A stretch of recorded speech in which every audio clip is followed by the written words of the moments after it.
Belgaum one विभागात निवृत्त one अधिकारी निंगाणी यांचा सत्कार. 1 ऑगस्ट 2026. बेळगाव वन विभागाचे गार्ड ते वनसंरक्षण अधिकारीपर्यंत सेवा बजावलेल्या संभाजी निंगाणी यांच्या सेवानिवृत्त सन्मानार्थ आयोजित कार्यक्रम मोठ्या उत्साहात पार पडला. या कार्यक्रमाच्या अध्यक्षस्थानी श्री मंजुनाथ चव्हाण IFS मुख्य वनसंरक्षक बेळगाव विभाग, मुख्य अतिथी श्री क्रांती NE IFS, विशेष अतिथी श्रीमती राजश्री इरनट्टी उपवनसंरक्षक बेळगाव विभाग व्यासपीठावर मुख्य अतिथी म्हणून उपस्थित होते. या कार्यक्रमात वन विभागातील विविध अधिकारी, निवृत्त कर्मचारी तसेच मान्यवर उपस्थित होते. यामध्ये श्री नागराज बाळे होसूर ACF, वर्किंग प्लॅन विभागातील अधिकारी, DFO, RFO आणि इतर वन अधिकारी सहभागी झाले होते.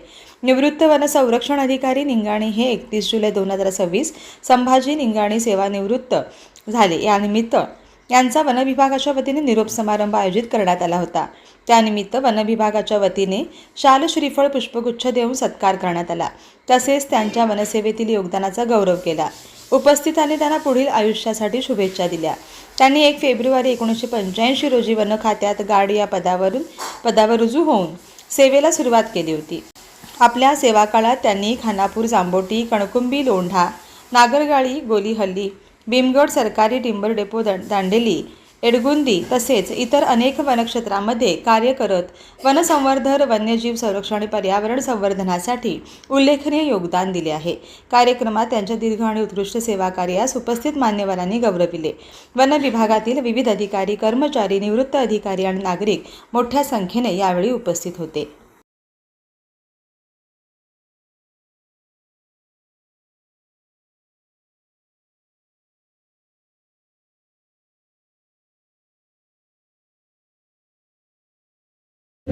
ಇದೀಗ ವೇದಿಕೆಯ ಮುಂಭಾಗದಲ್ಲಿ ನಮ್ಮ ನಿಮ್ಮೆಲ್ಲರ ಜನಪ್ರಿಯ ಶಾಸನ ಅಭಿಮಾನಪೂರ್ವಕವಾಗಿ ಆಶೀರ್ವಾದದ ಸತ್ಕಾರವನ್ನು ನೀಡಲಾಗ್ತಾ ಇದೆ. ತಮ್ಮೆಲ್ಲರ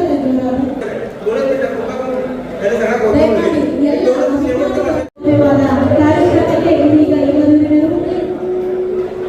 ಸಮಾಜಮುಖಿ ಯುವ ಧೋರಣರು ನಮ್ಮ ನಿಮ್ಮೆಲ್ಲರ ನೆಚ್ಚಿನ ಜನನಾಯಕರಾದಂತಹ ಜಿಲ್ಲಾ ಉಸ್ತುವಾರಿ ಸಚಿವರು ಮತ್ತೊಮ್ಮೆ ಧನ್ಯವಾದಗಳನ್ನು ಅರ್ಪಿಸ್ತಾ ಇದ್ದೀವಿ. ಮೊದಲನೇದಾಗಿ ಬೆಳಗಾವಿ ವೃತ್ತಕ್ಕೆ ಹಾಗೂ ಬೆಳಗಾವಿ ವಿಭಾಗಕ್ಕೆ ನನ್ನ ವೈಯಕ್ತಿಕವಾಗಿ ನಾನು ಮನಸ್ಸಿನಿಂದ ಥ್ಯಾಂಕ್ ಯು ಹೇಳಲಿಕ್ಕೆ ಇಷ್ಟಪಡ್ತೀನಿ. ಯಾಕಂದ್ರೆ ಇಷ್ಟು ದೊಡ್ಡ ಮಟ್ಟದ ಕಾರ್ಯಕ್ರಮನ ನೀವು ಆಯೋಜನೆ ಮಾಡಿದ್ದೀರಿ. ತಂದೆಯವರ ಬಗ್ಗೆ ಹೇಳ್ಬೇಕಪ್ಪ ಅಂತ 1 ವರ್ಷ 6 ತಿಂಗಳು ಅವರು ಸರ್ವಿಸ್ನ ಅರಣ್ಯ ಇಲಾಖೆಗೆ ಮಾಡಿದ್ರು. ಈಗ ಮಗನಾಗಿ ನಾನು ಹೇಳೋದೇನಂತಂದ್ರೆ, ಅರಣ್ಯ ಇಲಾಖೆಗೆ ನಾನು ಏನ್ ಸೇರಿದೆ ಅದು ಅವರನ್ನ ಇನ್ಸ್ಪಿರೇಷನ್ ಆಗಿ ಇಟ್ಕೊಂಡೇ ಈ ಅರಣ್ಯ ಇಲಾಖೆಗೆ ಸೇರಿದ್ದು ಅಂತ ಹೇಳಕ್ ಇಷ್ಟಪಡ್ತೀನಿ. ಅದೇ ಅವರು ಶನಿವಾರ ಮಧ್ಯಾಹ್ನ ನಮ್ದು ಹಾಫ್ ಡೇ ಸ್ಕೂಲ್ ಇತ್ತು. ಸೊ ಸ್ಕೂಲ್ ಬಿಟ್ಟ ಮೇಲೆ ನಾನು ಕರ್ಕೊಂಡು ಬರ್ತಾ ಇದ್ರು ಅವರು. ಇನ್ ಬಿಟ್ವೀನ್ ನಾಗರಗಳ್ಳಿಯನ್ನು ಮೆರಡ ಬಿಸಿಲಲ್ಲಿ ಸಿಕ್ಕಾಪಟ್ಟಿ ಗಾಡಿಗೆ ಬೆಂಕಿ ಹತ್ತಿತ್ತು. ನಂಗೆ ಇನ್ನೂ ನೆನಪಿದೆ, ಬೆಂಕಿ ಹತ್ತಿತ್ತು ಅಂತ ಒಂದು ಸಂದರ್ಭದಲ್ಲಿ ಅಲ್ಲಿ ಆ ಟೈಮಲ್ಲಿ ಯಾವುದೇ ಫೋನ್ ಆಗಲಿ ಮತ್ತೊಂದಾಗಲಿ ರಿಮೋಟ್ ಏರಿಯಾ ಇರೋದ್ರಿಂದ ಅಲ್ಲಿ ಯಾವುದೇ ಕಮ್ಯುನಿಕೇಶನ್ ಚಾನೆಲ್ಸ್ ಇರಲಿಲ್ಲ. ಬೆಳಿಗ್ಗೆ ಒಂದು ಬಸ್ಸು, ಸಂಜೆಗೆ ಒಂದು ಬಸ್ ಇರ್ತಿತ್ತು. ಸೊ ಅಂತ ಒಂದು ಟೈಮ್ದಾಗ ನಮ್ಮ ತಂದೆಯವರು ನನ್ನನ್ನು ಅಲ್ಲಿ ಕೂರಿಸಿದ್ರು ಒಂದ್ ಕಡೆ. ಅವ್ರು ಯೂನಿಫಾರ್ಮ್ ಹಾಕಿ ಬೆಂಕಿ ಹೊಡೆಯಕ್ ಆಗ್ತಾ ಇರಲಿಲ್ಲ, ತುಂಬಾ ಶಕೆ ಆಗ್ತದೆ ಯೂನಿಫಾರ್ಮ್ ಹಾಕಿ ಬೆಂಕಿ ಹೊಡೆಯೋದಂತಂದ್ರೆ. ಆ ಯೂನಿಫಾರ್ಮ್ ಅವ್ರ ಶರ್ಟ್ ನ ಅಲ್ಲೇ ಒಂದು ಗಿಡಕ್ಕೆ ಹಾಕಿ ಗಿಡದ ಎಲೆಗಳನ್ನ ತಗೊಂಡು ಒಬ್ಬರೇ ಬೆಂಕಿ ಹೊಡೆದನ್ನ ನಾನು ಕಣ್ಣಿಂದ ನೋಡಿದ್ದೀನಿ, ಒಬ್ರೇ. ಅವಾಗ ಅಲ್ಲಿ ಯಾರೋ ಒಂದು ಗಾಡಿ ಪಾಸ್ ಆಗ್ಬೇಕಾದ್ರೆ ಅವ್ರಿಗೆ ಕಮ್ಯುನಿಕೇಟ್ ಮಾಡಿ ಕಳಿಸಿದಾಗ ಅಲ್ಲಿಂದ ಸಿಬ್ಬಂದಿಗಳು ಬರಕ್ಕಿಲ್ಲ ಅಂದ್ರೂ 1-1.5 ತಾಸು ಬೇಕಾಗುತ್ತೆ. ಯಾಕಂದ್ರೆ ಕಮ್ಯುನಿಕೇಶನ್ ಅಷ್ಟು ವೀಕ್ ಇತ್ತು. ಸೊ ಅದನ್ನ ನಾನು ಕಣ್ಣಿಂದ ನೋಡಿದ್ದೆ. ಸೊ ಅದಾದ್ಮೇಲೆ ನನಗೆ ಇನ್ನೂ ನೆನಪಿದೆ, ಒಂದ್ಸಲ ಅವರು ಮೆರಡ ಫಾರೆಸ್ಟರ್ ಇದ್ದಾಗ ಒಂದು ಡಿಸ್ಟ್ರಿಕ್ಟ್ ಮೆಡಿಕಲ್ ಆಫೀಸರ್ದು ಮಗಳನ್ನ ಕಿಡ್ನಾಪ್ ಮಾಡಿರ್ತಾರೆ. ಕಿಡ್ನಾಪರ್ಸ್ ಅವ್ರ ಜೂರಿಸ್ಡಿಕ್ಷನ್ ಏರಿಯಾದಿಂದ ಪಾಸ್ ಆಗ್ತಾ ಇರ್ತಾರೆ. ಅಂತ ಒಂದು ಸಂದರ್ಭದಲ್ಲಿ ಅವರು ವೈರ್ಲೆಸ್ ವಾಕಿಟಕಿಗೆ ಕನೆಕ್ಷನ್ ಆಗುತ್ತೆ ಇಲ್ಲಿ ಇದರಿಂದ ಅಧಿಕಾರಿಗಳು ಆ ಕಿಡ್ನಾಪರ್ಸ್ ಗಳನ್ನ ಅವರು ಏನು ದಾಂಡೇಲಿ ಕಡೆ ಜಂಗಲ್ ಮಾರ್ಗವಾಗಿ ಹೋಗುವಂತ ಕಿಡ್ನಾಪರ್ಸ್ ಗಳನ್ನ ಅವರು ಟ್ಯಾಕಲ್ ಮಾಡಿ ಹಿಡಿತಾರೆ. ನಾನು ಆ ಟೈಮ್ನಲ್ಲಿ ನ್ಯೂಸ್ ಪೇಪರ್, ಅದು ಆಲ್ಮೋಸ್ಟ್ ಆ ಟೈಮಲ್ಲಿ ಪ್ರಾದೇಶಿಕ ನ್ಯೂಸ್ ಪೇಪರ್ ಅಲ್ಲಿ 1 ಪೇಜ್ ಆರ್ಟಿಕಲ್ ಬಂದಿರುತ್ತೆ. ಈ ತರ ಒಂದು ವನಪಾಲಕರು ಆ ಕಿಡ್ನಾಪಿಂಗ್ ಕೇಸ್ ಅಲ್ಲಿ ಯಾವ ತರ ಹೀರೋ ಆದ್ರು ಅಂತ ಹೇಳಿ. ಇಂಥ ಒಂದು ಘಟನೆಗಳನ್ನ ನಾವು ಓದ್ತಾ ನೋಡ್ತಾ ಆ ತಲೆಯಲ್ಲಿ ಒಂಥರ ಚಿಕ್ಕವರಿದ್ದಾಗಿಂದನು ಟ್ರಿಗರಿಂಗ್ ಆಗ್ತಾನ ಬಂದಿತ್ತು, ಇಲಾಖೆ ಸೇರ್ಬೇಕು ಅಂತ ಹೇಳಿ. ಸೊ ಇನ್ನೂ ನೆನಪಿದೆ, ನಾವು ಅವ್ರು ಗುಂಜಿ ಫಾರೆಸ್ಟರ್ ಇದ್ದಾಗ ಆಕ್ಚುಲಿ ನಮ್ಮ ತಂದೆಯವರು ಫಾರೆಸ್ಟರ್ ಇದ್ದಾಗ ನಮ್ಗೆ ಯಾರೇ ಕೇಳಿದ್ರು ನಾವು ಚಿಕ್ಕವರಿದ್ದಾಗ ಏನ್ ಆಗ್ತೀರಿ ಅಂದ್ರೆ ನಾನು ರಾಸಾವ್ ಆಗ್ತೀನಿ ಅಂತ ಹೇಳ್ತಾ ಇದ್ದೆ. ಯಾಕಂದ್ರೆ ಅವ್ರದ್ದು ಯಮ ಬೈಕ್ ಇತ್ತು, ಆ ಯಮ ಬೈಕ್ ತಗೊಂಬಂದ್ರೆ ಹೊರಗಿದ್ದವರೆಲ್ಲ ಒಳಗೆ ಹೋಗ್ತಿದ್ರು, ಅಷ್ಟರ ಮಟ್ಟಿಗೆ ಹೆದರ್ತಿದ್ರು ಅವ್ರು ಹಿಡಿಯುವಂತ ಕೇಸ್ಗಳಾಗಿರಲಿ ಮತ್ತೊಂದಾಗಿರಲಿ ಅಂತ ಹೇಳಿ. ಅಲ್ಲದೆ ಗುಂಜಿಯಲ್ಲಿ ಇದ್ದಾಗ ಒಂದು ಆಗ ಈ ಸ್ಯಾಂಡಲ್ ಕೇಸ್ ಎಲ್ಲ ಹಿಡಿಯಕ್ ಹೋದಾಗ ಫಸ್ಟ್ ಅವ್ರು ಮಾಡ್ತಾ ಇದ್ದಂತ ಕೆಲಸ ಅಂತಂದ್ರೆ ಅಲ್ಲಿ ಇರುವಂತ ಯಾವ ವೆಹಿಕಲ್ ಇರ್ತದಲ್ಲ ಆ ವೆಹಿಕಲ್ ಹೆಡ್ಲೈಟ್ ಹೊಡೆದು ಬಿಡ್ತಿದ್ರು ಅವರು. ಯಾವುದೇ ಒಂದು ಲಾರಿ ಆಗಿರಲಿ ಅಥವಾ ಯಾವುದೇ ಒಂದು ಹೆಡ್ಲೈಟ್ ಯಾಕೆ ಹೊಡಿತಿದ್ರು ಅಂದ್ರ ಇನ್ ಕೇಸ್ ಏನಾದ್ರು ಆರೋಪಿ ತಪ್ಪಿಸ್ಕೊಂಡು ಹೋದ್ರೂ ಅವ್ನ ಗಾಡಿ ರಾತ್ರಿ ಟೈಮಲ್ಲಿ ಅಲ್ಲಿಂದ ಪಾಸ್ ಮಾಡ್ಕೊಂಡು ಹೋಗಕ್ಕಾಗಲ್ಲ, ಆ ಗಾಡಿ ಹಿಡಿದಾದ್ರೂ ನಾವು ಆರೋಪಿನ ಒಳಗ್ ಹಾಕ್ಬೋದು ಅಂತ ಹೇಳಿ ಅಷ್ಟರ ಮಟ್ಟಿಗೆ ಅವರು ತಮ್ಮ ಇದನ್ನ ವಿಷನ್ ಆ ಟೈಮಲ್ಲಿ ಹೊಂದಿದ್ರು. ಸ್ಟೋರಿಗಳನ್ನ ನಾವು ಲೈವ್ ಆಗಿ ನೋಡ್ತಾ ನೋಡ್ತಾ ಬೆಳೀತಾ ಹೆಂಗೇನ್ ದೊಡ್ಡವರಾದಂಗ ನನಗೆ ಅನಿಸ್ಲಿಕ್ಕೆ ಸ್ಟಾರ್ಟ್ ಆಯ್ತು, ಈ ಇಲಾಖೆಗೆ ಸೇರ್ಬೇಕು, ಇವರಿಗೆ ಕೆಲಸ ಮಾಡ್ಬೇಕು ಅಂತ ಹೇಳಿ. ಮತ್ತೆ ನಾನು ಅವ್ರ ಜೊತೆ ಫಾರೆಸ್ಟ್ರಿ ಕಾಲೇಜಲ್ಲಿ ಕಲಿಬೇಕಾದ್ರೆ ನನ್ನನ್ನ ನೈಟ್ ಡ್ಯೂಟಿಗೆಲ್ಲ ಕರ್ಕೊಂಡು ಹೋಗ್ತಾ ಇದ್ರು ಅವರು. ನೈಟ್ ಡ್ಯೂಟಿ ಕರ್ಕೊಂಡು ಹೋಗ್ತಾ ಇದ್ರು. ಆಮೇಲೆ ಎಷ್ಟೋ ನಾನು ನೋಡಿರುವಾಗೆ ನನ್ನ ಹೈಸ್ಕೂಲ್ ಎಲ್ಲ ಮರಾಠ ಮಂಡಳಲ್ಲೇ ಆಗಿದೆ.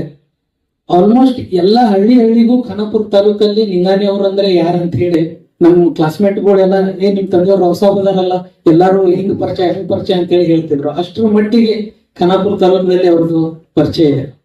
ಒಳ್ಳೆ ಕೆಲಸ ಮಾಡಿದೆ.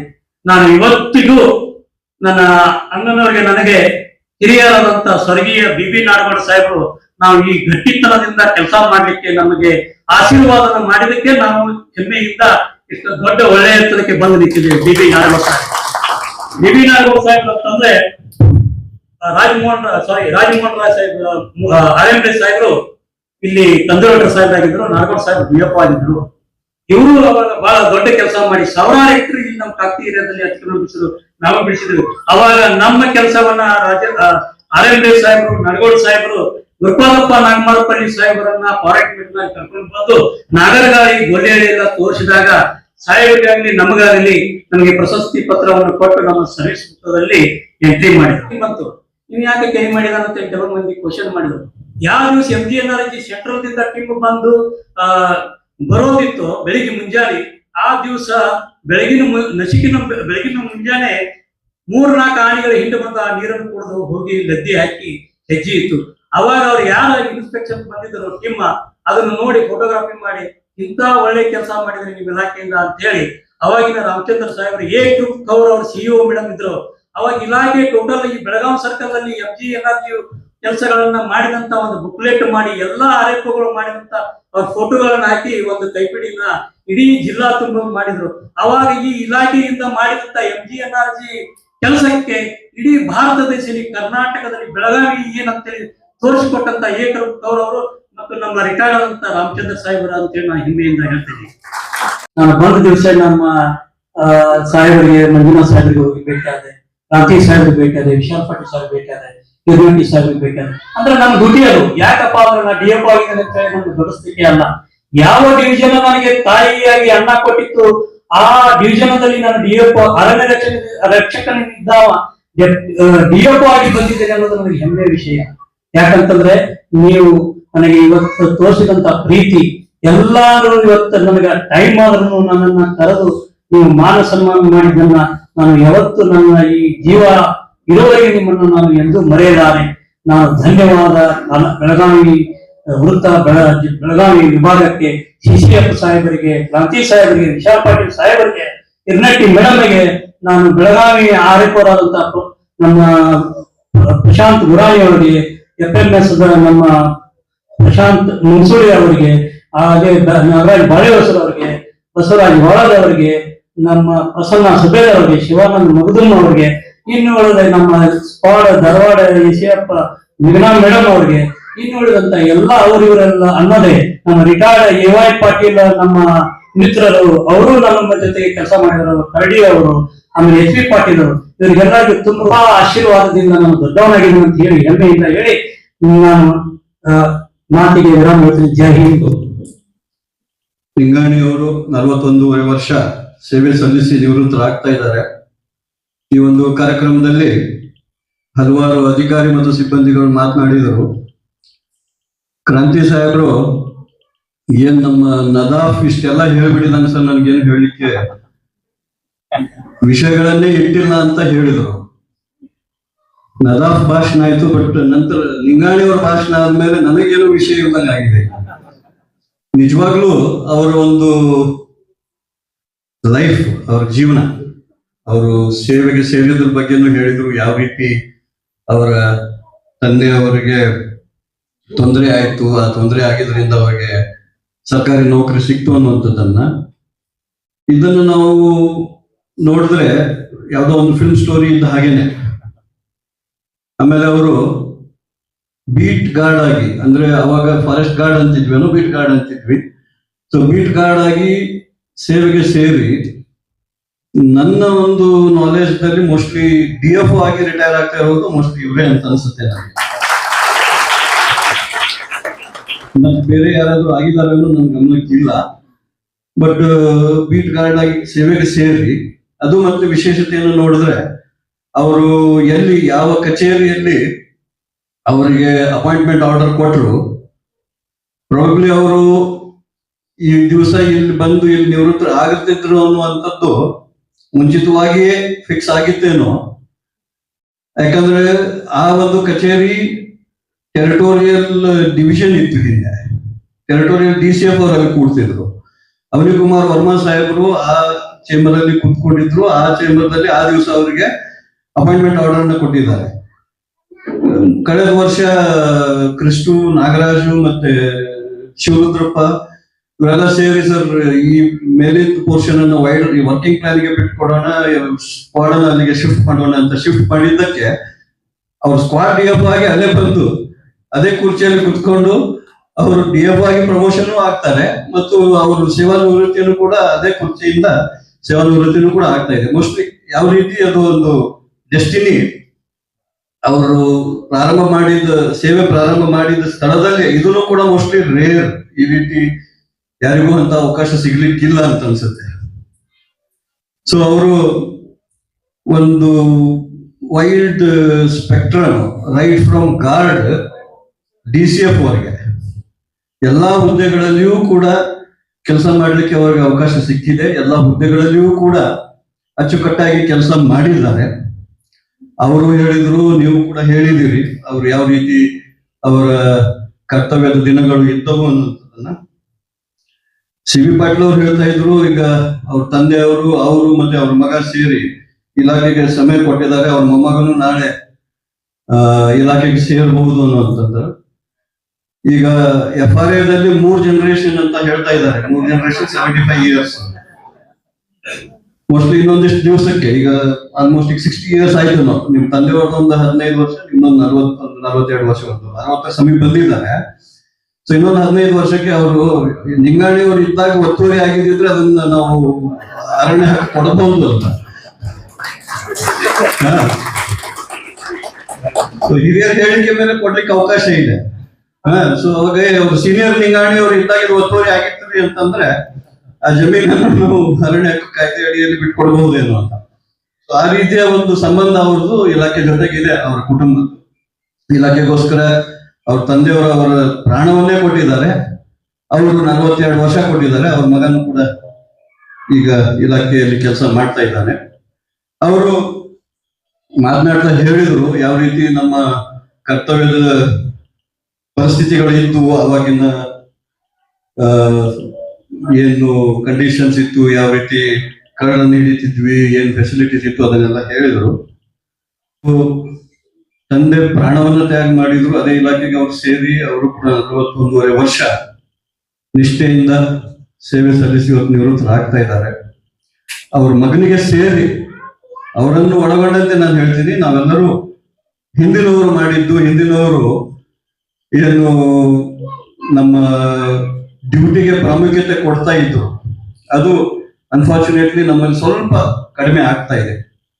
ಅದನ್ನು ನಾವು ಹಳಬರಿಂದ ಕಲಿತು ನಾವು ನಮ್ಮ ಕರ್ತವ್ಯದಲ್ಲಿ ಆ ನಿಷ್ಠೆಯನ್ನು ತಂದಲ್ಲಿ ಮಾತ್ರ ನಾವು ಮುಂದಿನ ಪೀಳಿಗೆಗೆ ಈ ಅರಣ್ಯ ಮತ್ತು ವನ್ಯಜೀವಿ ಸಂಪತ್ತನ್ನ ಸಂರಕ್ಷಿಸಿ ಅವ್ರಿಗೋಸ್ಕರ ಉಳಿಸ್ಲಿಕ್ಕೆ ಸಾಧ್ಯ ಆಗ್ತದೆ ಅಂತ ಈ ಮಾತನ್ನು ಹೇಳ್ತೇನೆ. ಮತ್ತು ಅವರು ಕುಟುಂಬದ ಸದಸ್ಯರು ಆಲ್ರೆಡಿ ಮಕ್ಕಳೆಲ್ಲ ಚೆನ್ನಾಗಿ ಒಬ್ರು ಜಾಬ್ ಮಾಡ್ತಾ ಇದ್ದಾರೆ, ಇನ್ನೊಬ್ರು ಮೂವಿ ಇಂಡಸ್ಟ್ರಿಯಲ್ಲಿ ಇದ್ದಾರೆ, ಮಗಳು ಕೂಡ ಬಿಸ್ನೆಸ್ ಮಾಡ್ತಾ ಇದ್ದಾರೆ ಅಂತ ಹೇಳ್ತಾ ಇದ್ರು. ಸೊ ನಿಂಗಾಣಿ ಅವರ ಜವಾಬ್ದಾರಿಗಳು ಹೆಚ್ಚು ಕಡಿಮೆ ಅವರ ನಿವೃತ್ತಿಗಿಂತ ಮುಂಚೆನೆ ಎಲ್ಲವುಗಳನ್ನ ನಿಭಾಯಿಸಿದ್ದಾರೆ. ಸೊ ಅವರ ನಿವೃತ್ತಿ ಜೀವನ ಸುಖಕರವಾಗಿರಲಿ. ಅವ್ರ ಮಿಸಸ್ ಬಹಳ ಕಂಪ್ಲೇಂಟ್ ಮಾಡ್ತಿದ್ರು ಅಂತ ಹೇಳ್ತಿದ್ರು. ಸೊ ಈ ನಿವೃತ್ತಿ ಜೀವನದಲ್ಲಿ ಅವರು ಅವರ ಬೆಟರ್ ಹಾಫ್ಗೆ ಮತ್ತು ಫ್ಯಾಮಿಲಿಗೆ ಇನ್ನು ಹೆಚ್ಚಿನ ಸಮಯ ಕೊಡ್ಲಿ ಮತ್ತು ಅವರ निवृत्ती जीवन सुखकरವಾಗಿರಲಿ ಅಂತ ನಾನು ಶುಭ ಹಾರೈಸ್ತಾ ನನ್ನ ಮಾತುಗಳನ್ನು ಮುಗಿಸ್ತೇನೆ. ಧನ್ಯವಾದಗಳು. खूप मोठं चॅलेंज होतं आणि ह्या सगळ्या कोणत्या प्रेशरला बळी न पडता खूप चांगल्या पद्धतीनं म्हणजे ही केस सॉल्व्ह केली आणि संपूर्ण डिपार्टमेंट म्हणजे अगदी मी as a DFO, CCF, PCCF, आमचे वन विभागाचे प्रमुख यांच्यापासून सगळ्यांकडून त्यांना खूप सारे अप्रिशिएशन मिळालं आणि सर्व यंगस्टर्सना एक प्रेरणा मिळाली की या वयामध्ये सुद्धा म्हणजे एवढे डिटेलमध्ये जाऊन वेगवेगळ्या हायकोर्टमध्ये फॉलोअप घेऊन टाइम टू टाइम त्याचा त्या अशा केसचा निकाल लावणे म्हणजे हे खरंच सर्वांसाठी एक प्रेरणादायक होतं. आणि त्याचबरोबर मी मागच्या 1 वर्षापासून बघतो त्यांना की हे जे सगळे यंग ऑफिसर्स आहेत म्हणजे त्यांचा फील्डचं इंटरॅक्शन आहे ते खूप कमी असायचं, पण संभाजी निगाणी साहेब नेहमीच उत्साहाने फील्डवरती असायचे.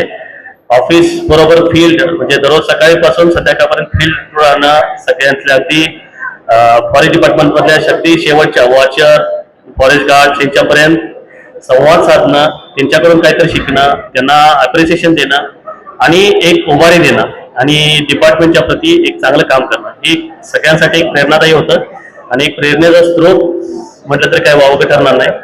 असा आमच्या सिरसी डिव्हिजनचा एक महत्वाचा आणि प्रेरणा स्रोत आज वयोनिवृत्ती होते आणि या संदर्भात त्यांना आमच्या सिरसी डिव्हिजनकडून आणि माझ्या स्वतः पर्सनली त्यांना सेकंड इनिंगसाठी खूप शुभेच्छा आणि त्यांनी दिलेल्या प्रेरणेचा, त्यांनी दिलेल्या कामाचा, ऊर्जेचा नक्कीच या वन विभागाला, सिरसी वन विभागाला आणि ओव्हरऑल कर्नाटक फॉरेस्ट डिपार्टमेंटला फायदा होईल अशी अपेक्षा करून त्यांना पुढच्या second inning of this one retirement यासाठी शुभेच्छा देऊन मला या कार्यक्रमासाठी बोलवलं त्याबद्दल मी धन्यवाद मानतो. जय हिंद, जय हिंद.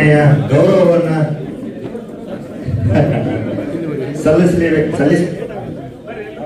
ಸಲ್ಲಿಸಬೇಕಂತೇಳಿ ತಮ್ಮೆಲ್ಲರಿಗೂ ಒಂದು ಹೃತ್ಪೂರ್ವಕವಾದ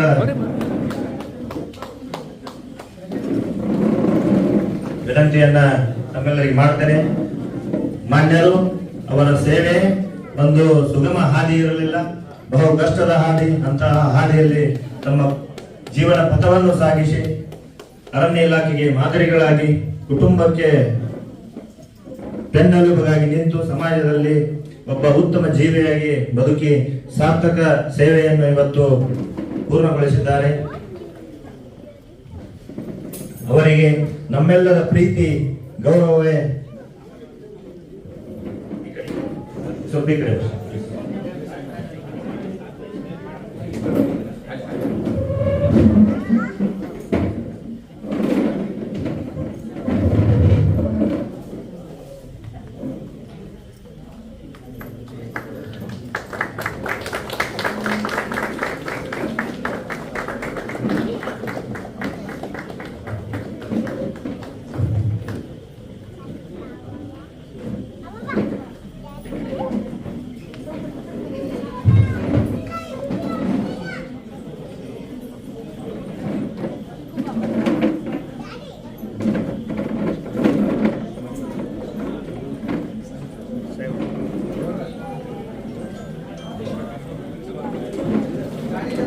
Set.